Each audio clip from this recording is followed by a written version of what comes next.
가치관의 혼란을 겪는 시대죠. 이제 가치관이라는 것 자체가 이제 없어지는 것 같아요. 혼란의 시대를 지나서 그 끄트머리로 가면서 가치관이라는 것 자체가 없어지는 것 같아요. 옳고 그름이 없어지고 중하고 경한 것이 이제 없어져 버리는 시대죠. 각자의 소견에 옳은 대로 그냥 사는 거죠. 그 사람들이 옷을 입는 것을 보더라도요, 각자가 다 다르죠. 그걸 이제 개성이라고 말하는 거죠. 그러나 개성도 정해진 어느 정도의 기준이 있어야 되는 거죠. 제가 제일 희한한 패션 중에 하나가 여자분들 레깅스 입고 다니는 거 보면, 레깅스만 입고 이렇게 다니면 저의 입장에서는 이해가 안 될 때가 있어요. 몸에 탁 달라붙은 그 속옷 같은 스타킹 같은 옷이잖아요. 그걸 입고 다니는 거 보면. 근데 요즘은 이제 그것보다 더 심한 것 같아요. 연예인들이 하면 아이들이 따라 하려고 하는 건데, 속옷 같은 것만 입고 이제 코트만 위에 이렇게 입고 다니는. 근데 그게 이제 자기 개성이요, 뭐 패션이라고 하는 거죠. 그러니까 그런 어떤 기준들이 없어지는 거죠. 과거에 중요하게 여겨졌던 가치가 현재에 있어서는 우습게 되는 겁니다. 과거에 아버지들은 대부분 엄했습니다. 왜냐하면 대가족으로 살았잖아요. 자녀들도 뭐 6에서 9까지 이렇게 자녀를 낳고 3대가 함께 살기도 하고. 그러면 그 과거의 아버지들은 그 자녀들을 다 하나씩 돌보려면 사실은 엄격해야 되는 거거든요. 두 자녀가 싸우면 엄하게 꾸짖어야 되고, 그 기준을 잡아줘야 되고. 그러다 보니까 대가족으로 살 때는 좀 엄한 아버지가 되는 거죠. 그리고 그 엄한 아버지 밑에서 공동체를 이루고 살아가는 가족들은 그 아버지에게 순종해야 되죠. 말 안 들으면 집안이 엉망이 되지 않겠습니까? 첫째 아들 마음대로, 둘째 아들, 셋째 아들, 넷째 아들 자기 마음대로 하면 엉망이 되지 않겠습니까? 그래서 아버지가 엄하게 하고, 이제 그러면 가족들은 그 아버지에게 순종하는 거죠. 그래서 가정에서도 순종이 중요한 덕목이고, 그대로 연결돼서 다른 가정 밖 공동체에서도 순종이 굉장히 이제 중요한 덕목이었죠. 근데 지금은 이제 그런 사회가 아니죠.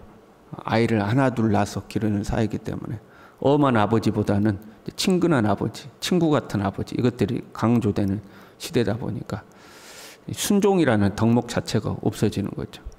어릴 때부터 아이들이 순종을 배우는 것이 아니라 아버지한테 이렇게 어떻게 보면 버릇없이 함부로 말하고, 그럼 아버지는 그런 아이들을 받아주고 용납해주고, 그런 것이 좋은 아버지, 이제 자상한 아버지, 이제 이런 인식이 심어지는 시대죠. 그래서 순종은 없어지고 소위 소신 발언이라고 자기 생각과 자기 주장을 강하게 이야기하는 것들, 이런 것들이 멋있어 보이는 이제 사회가 되는 거죠. 자기 할 말 다 하고 사는 이런 사회가 된 거죠. 이제 그런 이제 우리는 혼란을 겪고 있는 거죠. 지금 제사장들과 공회를 소집했어요. 그리고 이제 바울에게 변론의 기회가 허락된 겁니다. 바울이 이제 담대하게 이야기를 해요. 주눅들지 않고, 형제들아, 오늘까지 나는 범사의 양심을 따라 하나님을 섬겼다.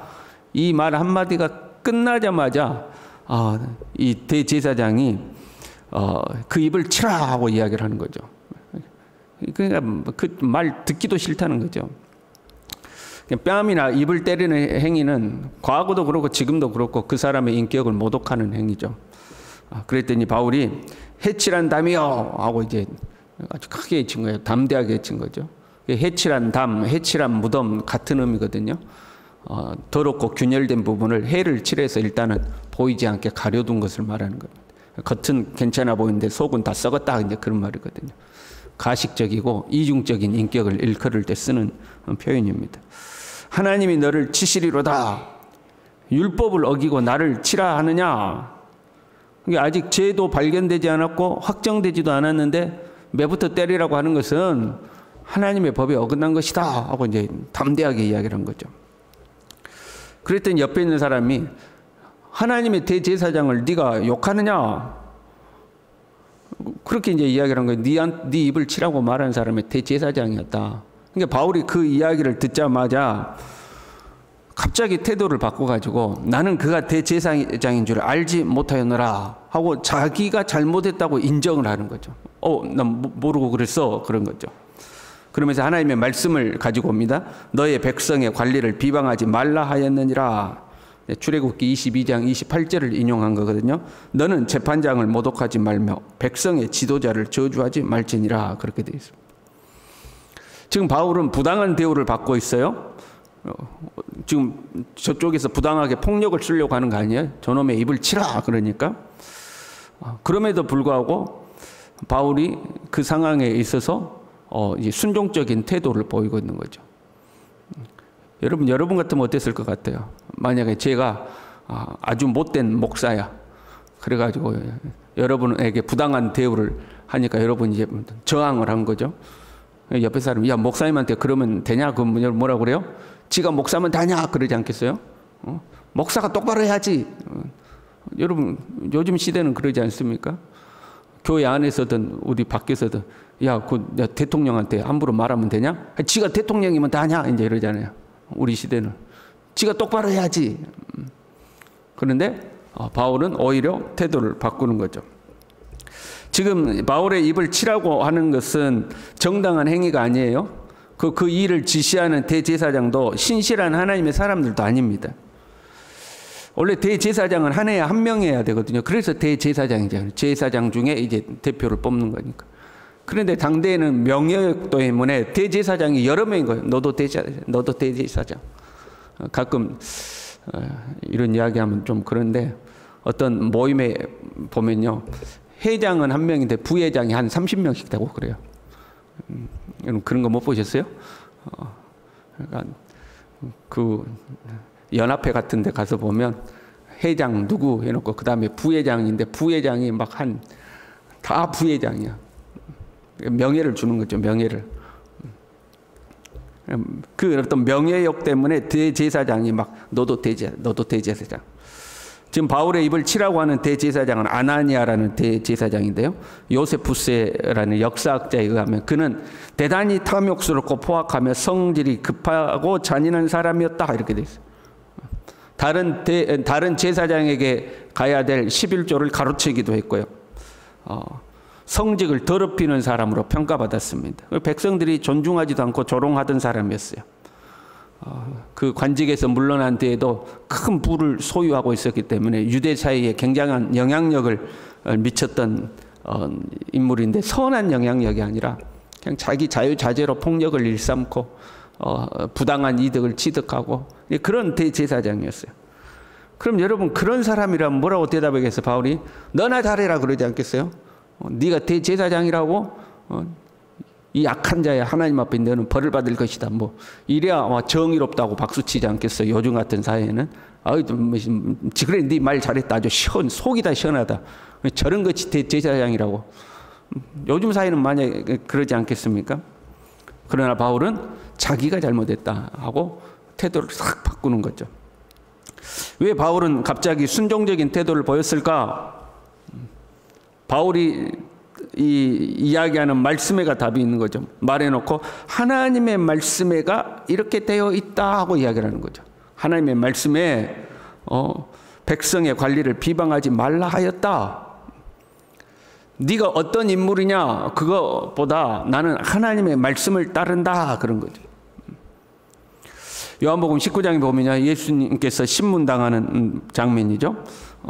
이 빌라도에게 신문당하는 장면에 이렇게 말씀하셔요.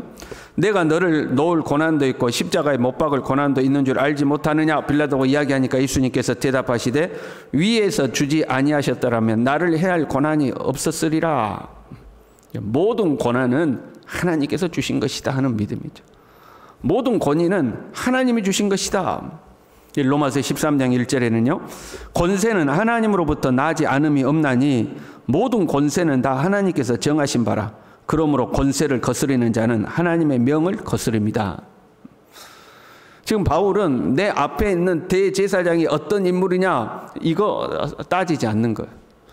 대제사장이라는 권위는 하나님이 부여하신 것이다. 그래서 나는 누구에게 순종하는 것이다? 하나님을 순종하는 것이다.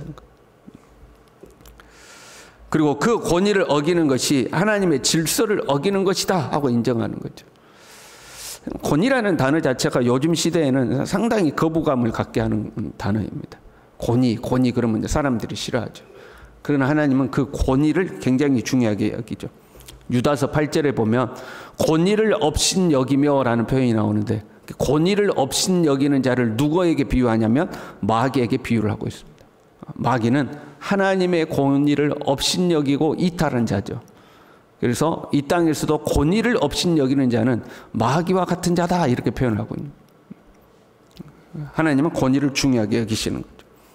그래서 지금 바울은 하나님이 권위를 부여하셨고, 그리고 그 권위자를 비방하지 말라 하셨고, 그렇기 때문에 자기가 잘못했다, 내가 하나님 말씀을 어겼다, 근데 난 몰랐다, 저 사람이 대제사장인지 몰랐다 하고 자기의 잘못을 지금 인정하는 거죠.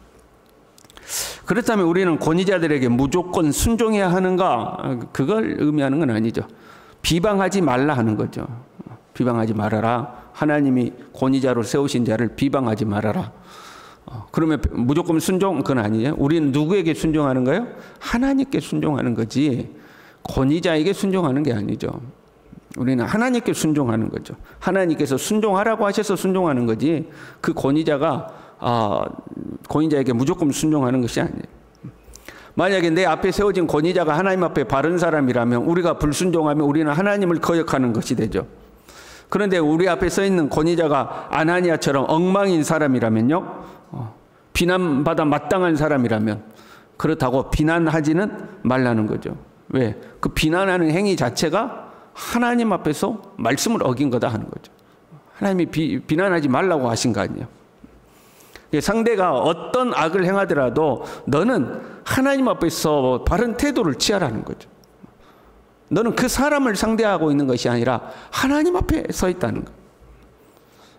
그 사람에게 순종하는 것이 아니라 하나님께 순종하는 거죠. 만약에 그가 하나님 앞에 옳지 않은 것을 우리에게 명하면 우리는 순종해서는 안 되는 거죠. 우리는 하나님께 순종하는 거니까. 그래서 그 권위에 순종해야 함을 지금 보여주고 있어요.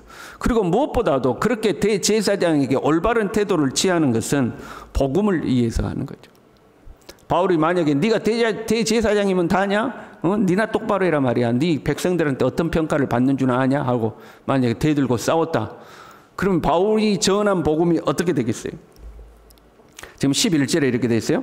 담대하라. 네가 예루살렘에서 나의 일을 증언한 것 같이 로마에서도 증언하여야 하리라. 지금 바울은 재판장에서 재판을 받고 있는데 하나님은 그걸 재판이라고 말하지 않고 나의 일을 증언하고 있다 이렇게 표현하고 있는 거죠. 재판장이 아니라는 거예요. 인간적으로 보면 재판받고 있는 거잖아요. 그 재판이 아니라 내 일을 너는 증언하고 있다고 이야기하고 있는 거죠.